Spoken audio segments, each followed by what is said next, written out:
خاندانی زندگی آپ بھی گزار رہی ہیں، کیا باتیں ہیں جو سمجھتی ہیں کہ کامیابی یا ناکامی کا باعث بنتی ہیں؟ جی فائزہ، ساری گفتگو الحمدللہ سن رہی ہوں ماشاءاللہ، اور بہت افیکٹو گفتگو، کیونکہ خاندانی نظام پہ اس کی اہمیت اب ہم ہر کوئی ریئلائز کرتا ہے۔ میں پرسنلی یہ سمجھتی ہوں کہ جیسا ہم جہاں سے بات کریں کہ ہر کسی کو اپنا رول ادا کرنا ہے، تو اس میں پرسنلی اگر میں دیکھوں تو الحمدللہ بڑوں کا رول جو ہے نا، صرف بڑوں کو اپنا ایج وائز بڑا نہیں سمجھنا چاہیے، ان کو بڑوں کو بڑا بن کے دکھانا پڑتا ہے، اور اس میں درگزر کرنا۔ اور پھر پرائیویسی کی جہاں پہ بات ہوئی تھی، جیسے ہم لوگ کچھ عرصہ پہلے لاہور شفٹ ہوئے، تو ہماری خواہش تھی، کیونکہ میرے ہسبینڈ جو ہیں وہ اکلوتے بیٹے ہیں اور الحمدللہ 3 بہنیں ہیں، تو ہماری خواہش تھی کہ ہم اپنے پیرنٹس کے ساتھ، یعنی ساس سسر کے ساتھ رہیں۔ تو میں سمجھتی ہوں ان کی بہت سمجھداری ہے کہ انہوں نے ہمیں سب سے پہلے کہا کہ موسٹ ویلکم، لیکن علیحدہ پرائیویسی، یعنی پورشن علیحدہ ہو،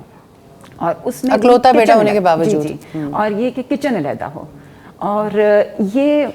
مجھے اب یہ باتیں یعنی کہ اب ریئلائز کرتی ہیں کہ کتنی اہمیت ہے ان کی، یہ اس میں سمجھداری ہے کہ اس بات کو انہوں نے سمجھا، اور اس کی وجہ سے آپ یقین کریں واقعی میں معاملات میں بہت سکون ہوتا ہے۔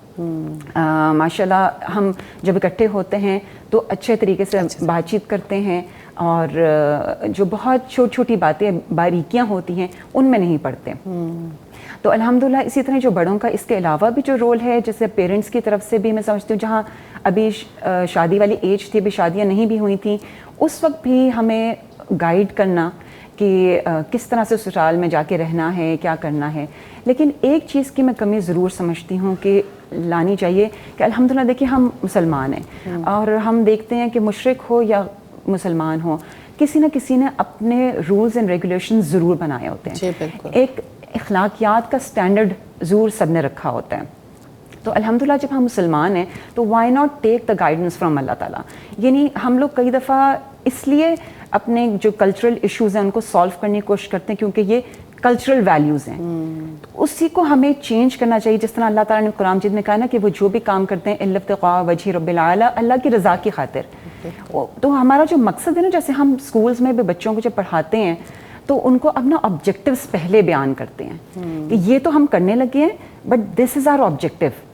تو ہم جب کوئی بھی اچھا کام کرتے ہیں الحمدللہ، ہمیں اپنا آبجیکٹیو کلیئر رکھنا چاہیے کہ یہ جو بھی ہم کام کر رہے ہیں، رشتہ داریاں نبھانا اور درگزر کرنا، یہ ہم اللہ کی خاطر کر رہے ہیں۔